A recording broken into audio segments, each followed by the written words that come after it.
कहते हैं ना, मेहनत इतनी खामोशी से करो कि आपकी कामयाबी शोर मचा दे। कुछ इसी का बेस्ट एग्जाम्पल और इंदौर का वन ऑफ टैलेंट आज हमारे बीच उपस्थित है। आपने कभी सोचा भी होगा कि 11 साल में किसी ने एक नॉवेल लिखा है? जी हाँ, इंदौर का एक ऐसा लिटिल चैंप आज हमारे बीच मौजूद है जिसने 11 साल में एक नॉवेल लिखी है। उनका नाम है ध्रुव धाकड़, जो रहते हैं फिक्शन और फैंटेसीज के वर्ल्ड में। तो आइए जानते हैं उनसे उनकी novel journey through my dreams की जर्नी। हेलो ध्रुव, कैसे हैं आप? मैं ठीक हूँ। ध्रुव, सबसे पहले आप कौन सी क्लास में पढ़ते हैं और किस स्कूल में हैं? मैं द शिशुकुंज इंटरनेशनल स्कूल में पढ़ता हूँ और 6th क्लास में हूँ करंटली। ओके, सो ध्रुव, आपकी जो नॉवेल है जर्नी थ्रू माय ड्रीम्स कैसे आपके माइंड में स्ट्राइक हुआ, जहाँ बच्चे इस एज में indoor games, outdoor games, movies, cartoons, इन सब में बिजी होते हैं, बट आपने एक नॉवेल लिख दी, तो कैसे आपके माइंड में आया? मुझे रीडिंग मेरी एक हॉबी थी फ्रॉम द बिगिनिंग। तो मेरा एक फ्रेंड था, उससे मेरी एक चैट हो रहा था व्हाट्सएप वीडियो कॉल पे। तो उसने बोला कि I am writing a story. तो मुझे स्ट्राइक हुआ कि स्टोरी तो मैं भी ठीक लिख लेता हूँ, तो एक बार मैं ट्राई करता हूँ। तो मैंने धीरे धीरे करके एक स्टोरी लिखी। जब वो अच्छी गई, मेरे पेरेंट्स ने जब पढ़ी, तब जब उसका रिव्यू अच्छा गया, तो मुझे लगा कि अभी थोड़ा और आगे बढ़ना चाहिए। तो धीरे धीरे मेरा सबसे पहले डिसाइड हुआ था 5 स्टोरी से।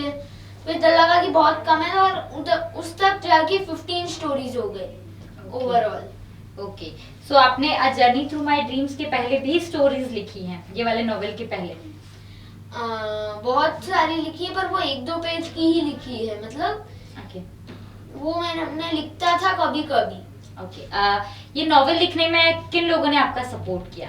मेरे फ्रेंड्स ने, मेरे पेरेंट्स ने, मेरे दादा ने और मेरे पापा ने तो मुझे बहुत ही सपोर्ट किया, क्योंकि उन्होंने ही बोला था कि अगर आपको लिखना है तो आपको उसको टाइम देना पड़ेगा, क्योंकि टीवी में मुझे भी पसंद है ओवरऑल। तो ओके, सो ये लॉकडाउन के दौरान आपने ये वाली पूरा नॉवेल लॉकडाउन के दौरान? हाँ। अच्छा ध्रुव, कितना टाइम लगा आपको ये नॉवेल लिखने में? कुछ 5-6 महीने लगे थे ओवरऑल 15 स्टोरी लिखने के लिए, शॉर्ट स्टोरी। और तो दादाजी ने आपको किस तरह सपोर्ट किया ये नॉवेल लिखने में? मेरे दादाजी ने मुझे कभी भी कुछ डिमोटिवेट नहीं किया कि आप नहीं कर सकते, पर उन्होंने मुझे मोटिवेट ज्यादा किया। ओके, सो ध्रुव, जैसे कि आपके नॉवेल, आपने जर्नी थ्रू माय ड्रीम्स, नाम से थोड़ा थोड़ा समझ में आ रहा है कि आपके ड्रीम्स, आपके सपनों के बारे में है। हाँ। So I just want to know कि क्या इसमें जनरली आपने क्या फोकस किया, क्या नॉवेल में डिस्क्राइब किया? ये जो है वो 15 शॉर्ट फिक्शन स्टोरीज के बारे में है ये नॉवेल। ओके, तो उसमें मैंने 15 छोटी छोटी स्टोरीज लिखी है on focusing on different fiction titles. So अगर हम लोगों को वो नॉवेल चाहिए, आप हमारे ऑडियंस उसको पढ़ना चाहती है, तो कैसे मिलेगा वो नॉवेल? आपको वो कोबो पे मिल जाएगी एज ई बुक पे, तो आपको गुड रीड्स, कोबो, किंडल पे अभी अवेलेबल है। फिर अगर आपको हार्ड कवर चाहिए तो अमेज़न, फ्लिपकार्ट पे मिल जाएगी। ओके, सो ये वाला तो आपका जो टाइमिंग है, आपको जो इस टाइमिंग लगा, क्या इस टाइम पे आपने कार्टून्स देखना, खेलना, ये सब आपने ड्रॉप कर दिया था, ये सब भी कंटिन्यू रखा था ड्यूरिंग राइटिंग? ये सब भी कंटिन्यू रखा था। जब मुझे लगा कि अभी कुछ नहीं कर रहा हूँ, तब मैं कर जाता था वो लिखने कंटिन्यू करने। ठीक है, आपकी हॉबीज क्या है?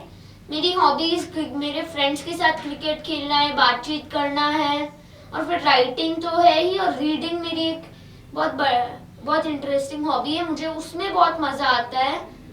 तो मैं जेफ किनी की बुक्स प्रेफर करता हूँ, और उसके अलावा मेरे पास जेरोनिमो स्ट्रैटन की भी बुक्स हैं। ओके, तो वो मेरे 2 मेन वो रीडर ऑथर्स है जिनको मैं प्रेफर करता हूँ mostly. Okay, so talking about your future plans, what you want to be, आप फ्यूचर में क्या करना चाहते हैं?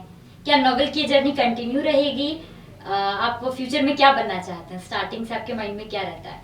स्टार्टिंग से तो मेरा एक राइटर बनने का वो था ड्रीम, और मैं कंटिन्यू रखूंगा novel. Okay, so who is your role model, जिनसे इंस्पायर होके आपने ये नॉवेल लिखा है इतना बड़ा?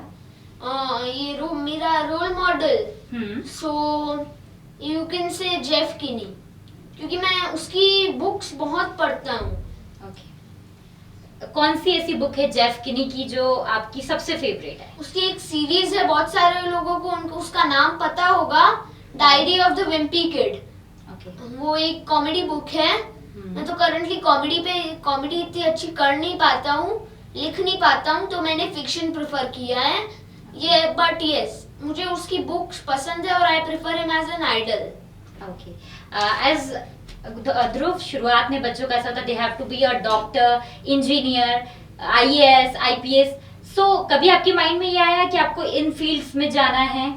वो मेरे को तो, मेरा मैथ्स बहुत खराब है बेसिकली, तो मुझे शुरू में ही समझ में आ गया था इन सब में थोड़ा मैथ्स तो लगेगा ही। मतलब इंजीनियरिंग में आप बहुत मैथ्स लगता है, बहुत अच्छा होना पड़ता है आपको उस पे, तब आप इंजीनियरिंग में आगे बढ़ सकते हो। ओके।